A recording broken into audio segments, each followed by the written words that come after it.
Hey folks, welcome to Greg's Workshop. I'm Greg, and today we're going to be doing all the odds and ends, little finishing stuff for the shed and the greenhouse. First up is getting water to the greenhouse. We're going to start by cutting the caps off of this PVC pipe.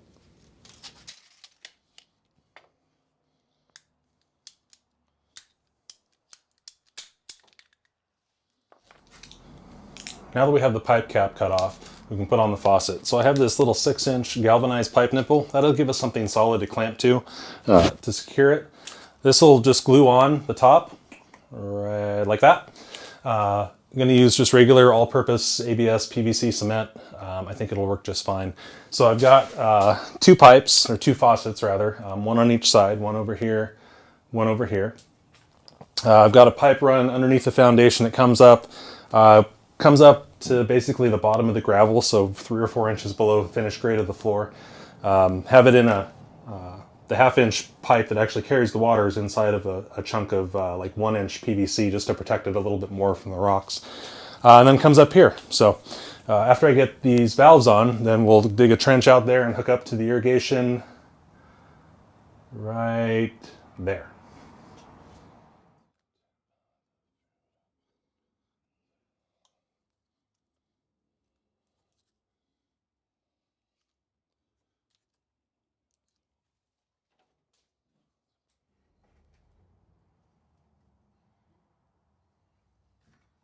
We'll secure it with blocking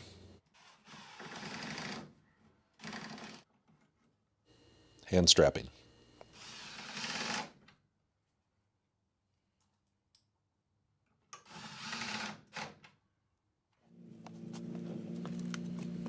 Time to dig the trench. You don't want to watch me do that, right?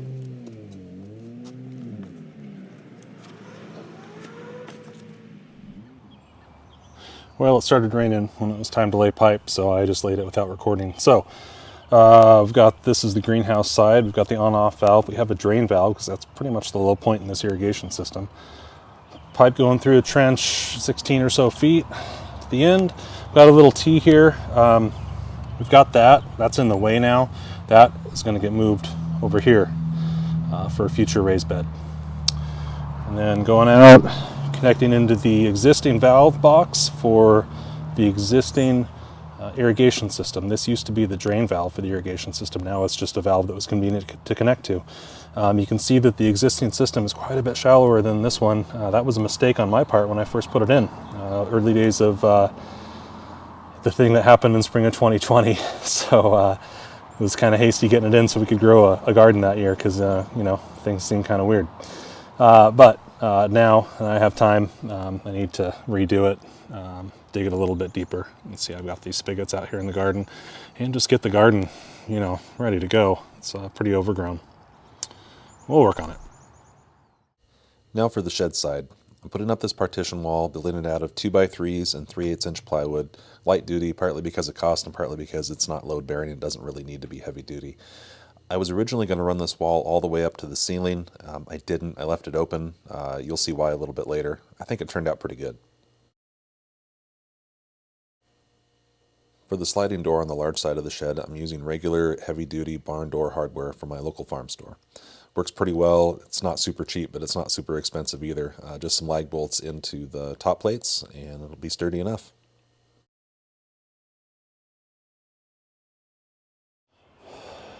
All right, got the rail hung up.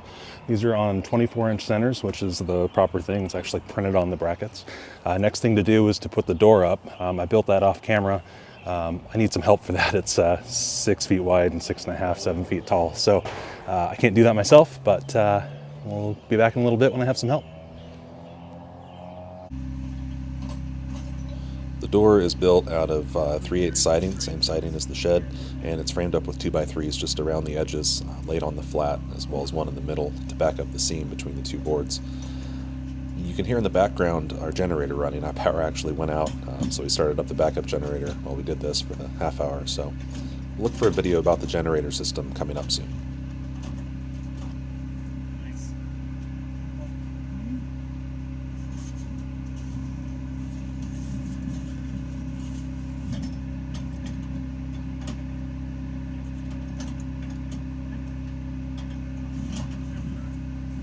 Nice.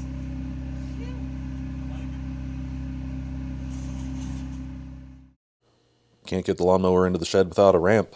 You'll see there on the left, I poured a little concrete footing, putting down framing of 2x4s, securing to the concrete with Tapcon screws, and then decking with leftover form material, more or less. I was going to buy treated lumber. That was a couple $100. I had all this stuff laying around. I'm not entirely certain that this ramp is what I want, so we'll call this temporary for a year or two. I may end up rebuilding it in the future. Of course, I was one board short. I'll fix that later. Here I'm putting in some flashing over the edge that protects the siding from water intrusion.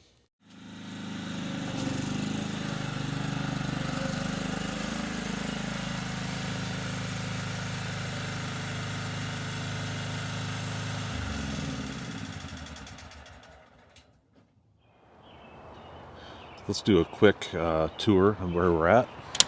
Start with the greenhouse. Put in these 2 raised beds. That's going to be for carrots and radishes, things like that, kind of a season extender bed. I put them up off the ground a little bit so that we had a toe kick. I don't like not being able to get up close to a shelf or anything. Wife's already started some veggie starts there. Got the fan, that works. Over here, I've got my vent.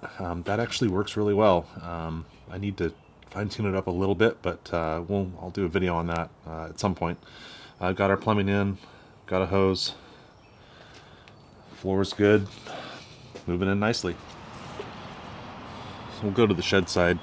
General concept, it's 8x12 overall. We've got a 4x8 hand tool side, the partition wall. Then on the other side is an 8x8 power tool storage. So we've got all that stored there. Over here, got my ladders hung up on the partition wall. Over here will eventually be a shelf or a cabinet or something. I haven't really decided yet. So that's a little bit empty, but we'll figure something out.